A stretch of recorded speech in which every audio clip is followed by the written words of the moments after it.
Hello everyone, welcome to my YouTube channel. आज हम इस वीडियो लेक्चर में पार्ट्स ऑफ स्पीच के प्रोनाउन के बारे में जानेंगे कि प्रोनाउन क्या होता है और इसका यूज कहाँ कहाँ होता है। तो आज हम पढ़ेंगे pronoun.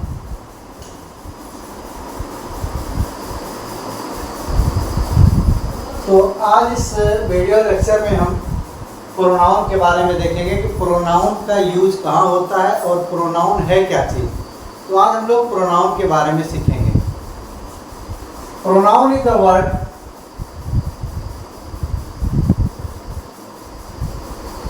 Used in a place of noun. Pronoun वो वर्ड होता है जो नाउन के बदले बोला जाता है या जो नाउन के स्थान पर यूज किया जाता है, उसी वर्ड को हम लोग प्रोनाउन कहते हैं। तो सिंपल सी इसकी परिभाषा है कि प्रोनाउन जो होता है वो नाउन के प्लेस पर, जहाँ पर नाउन का बार बार नाम न लिया जाए बल्कि उसकी जगह पर कोई दूसरा वर्ड यूज किया जाए, उसी को हम लोग क्या कहते हैं, प्रोनाउन कहते हैं। तो प्रोनाउन जैसे ही, सी, आई, यू, वी, इट, दे, ये सब क्या है, प्रोनाउन है। तो अब यहाँ पे जैसे ही है, तो जब ही का इस्तेमाल किसी का नाम है और उसके नाम को ना लेकर के उसकी जगह पे बार बार उसके नाम को रिपीट ना किया जाए तो वहाँ पे हम वह लगा देते हैं। तो ही और शी दोनों का यूज़ कब कब करते हैं, जैसे लड़का होता है तो वहाँ पे ही लगाते हैं, मेल, और फीमेल है यानी लड़की है तो वहाँ पे सी का इस्तेमाल किया जाता है। जैसे फॉर एग्जांपल शीला एक लड़की है, शीला एक लड़की है, तो हम क्या लिखेंगे, शीला इज अ गर्ल। फिर लिखेंगे शीला कक्षा 10 में पढ़ती है, कक्षा 10 में पढ़ती है। या शीला के पास एक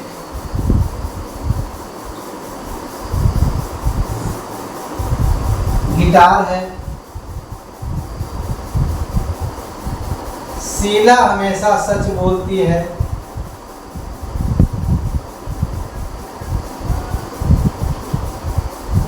तो इस तरह के सेंटेंस जो है बार बार आते। अब यहाँ पे हमें बार बार शीला लिखना पड़ेगा। शीला कक्षा 10 में पढ़ती है, शीला रीड्स क्लास 10। या शीला के पास है कि यहाँ पे भी शीला लिखेंगे, यहाँ पे भी शीला। तो इसी बार बार नाउन को रिपीट ना करने की वजह से अब इसकी जगह पे हम सी लिख सकते हैं, इसमें भी सी लिख सकते हैं, इसमें भी।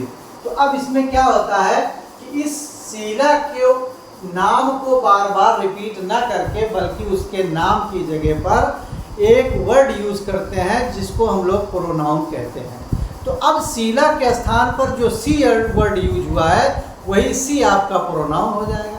अगर इसमें कोई बॉय होता, जैसे रमेश एक लड़का है, Ramesh is a boy, Ramesh के पास गेंद है। तो यहाँ पे अब रमेश बार बार ना लिखते ही हैज अ बॉल। तो अब यहाँ पे जो ही का इस्तेमाल किया गया वो रमेश के लिए किया गया।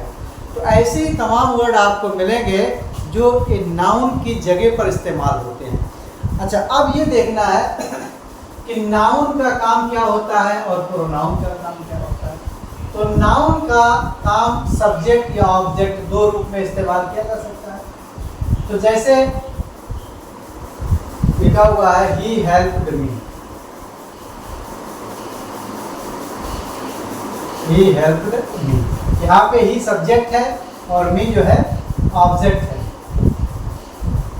तो ये ही सब्जेक्ट के रूप में इस्तेमाल हुआ है और मी जो है ये ऑब्जेक्ट के रूप में। तो यहाँ पे ये भी नाउन का के स्थान पे यूज हुआ और वी जो है ये भी नाउन के स्थान पर यूज हुआ है। तो इसका काम वही है और इसका काम भी वही, नहीं जो नाउन के सब्जेक्ट का काम होता है वही प्रोनाउन के सब्जेक्ट का भी काम होता है, या जो नाउन में ऑब्जेक्ट होता है वही प्रोनाउन में भी ऑब्जेक्ट होता है। तो नाउन और प्रोनाउन दोनों के सब्जेक्ट और ऑब्जेक्ट दोनों के काम एक ही जैसे होते हैं। अब इसमें हमको देखना है कि नाउन के कई प्रकार होते हैं, वो प्रोनाउन के कई प्रकार होते हैं। प्रोनाउन कई तरह के होते हैं, लेकिन सिमिलरली हम एक प्रोनाउन का जिक्र करेंगे, वो है पर्सनल प्रोनाउन।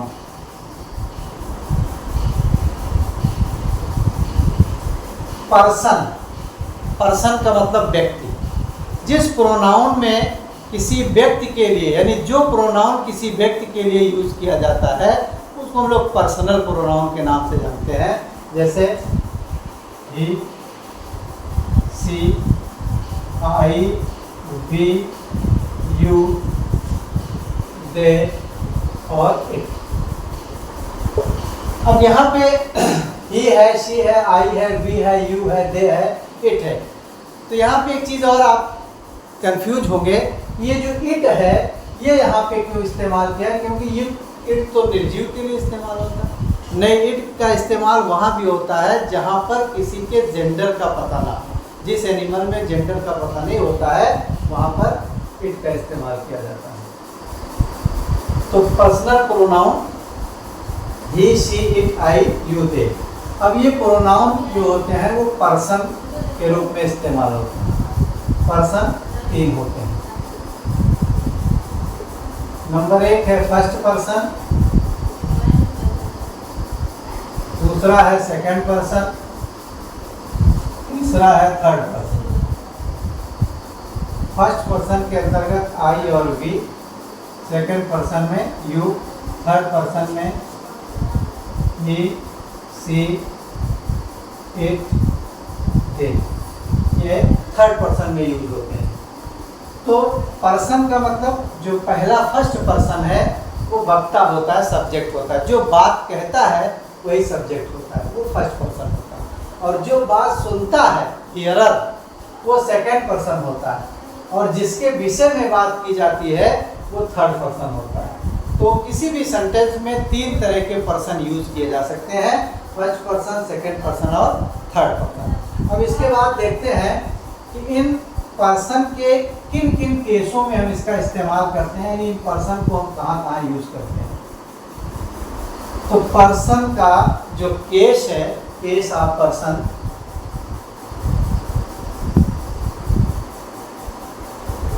यानी प्रोनाउन को हम 3 रूप से इस्तेमाल कर सकते हैं, 3 केस में। एक होता है सब्जेक्टिव केस, दूसरा है ऑब्जेक्टिव केस, तीसरा है पजेसिव केस। तो जैसे आई है, आई जो है वो सब्जेक्ट है। अगर इस आई को हम ऑब्जेक्ट के रूप में इस्तेमाल करेंगे तो वहाँ पे आई को आई नहीं लिखेंगे, बल्कि वहाँ का आई का जो सब्जेक्टिव ऑब्जेक्टिव फॉर्म होता है वो मी होता है। आई का ऑब्जेक्टिव फॉर्म मी होता है, और इसका जो पजेसिव फॉर्म होता है वो माई या माइन होता है। दूसरा है we,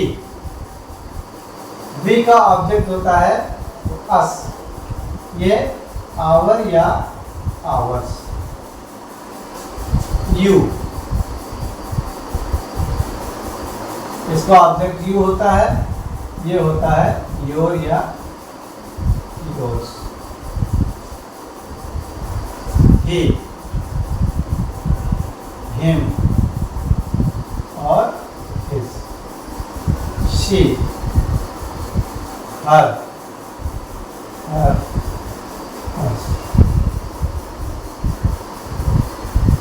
they, them, their, theirs, it और its।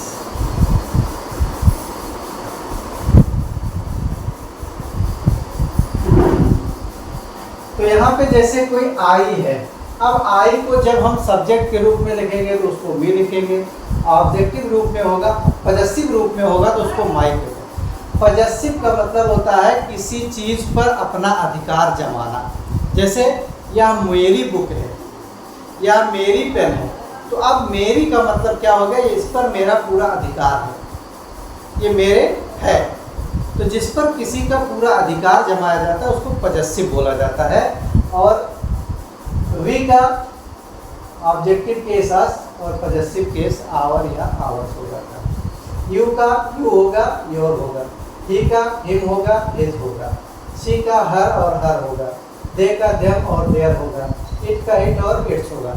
तो इस तरीके से हम लोग सब्जेक्ट, ऑब्जेक्ट और पॉजेसिव तीनों केस को कैसे यूज करते हैं यहाँ पे सब बता दिया गया है कि जो पर्सनल प्रोनाउन होते हैं उनका किस किस फॉर्म में यूज किया जाता है। तो आपके समझ में बात आ गई होगी कि प्रोनाउन क्या है। प्रोनाउन वो एक वर्ड है जो नाउन की जगह पर बोला जाता है, यानी नाउन के स्थान पर जो वर्ड बोले जाते हैं या लिखे जाते हैं उन्हीं वर्ड को हम लोग प्रोनाउन कहते हैं। अब प्रोनाउन में जो पर्सनल प्रोनाउन आपको बताया गया उनका किन किन रूपों में इस्तेमाल होता है, कहाँ कहाँ पर वो सब्जेक्ट का काम करते हैं, कहाँ पर ऑब्जेक्ट का काम करते हैं, और सब्जेक्ट से उनको जब ऑब्जेक्ट बनाया जाता है तो उनको किस तरह लिखा जाता है। ये सारी चीज़ें जो है इस वीडियो में आपके समझ में आ गई होंगी कि अब आपको सब्जेक्ट, ऑब्जेक्ट और पॉजेसिव केस में कैसे यूज किया जाता है प्रोनाउन को। चलिए इतना आज के बाद, अगले वीडियो में फिर मिलते हैं। Thank you.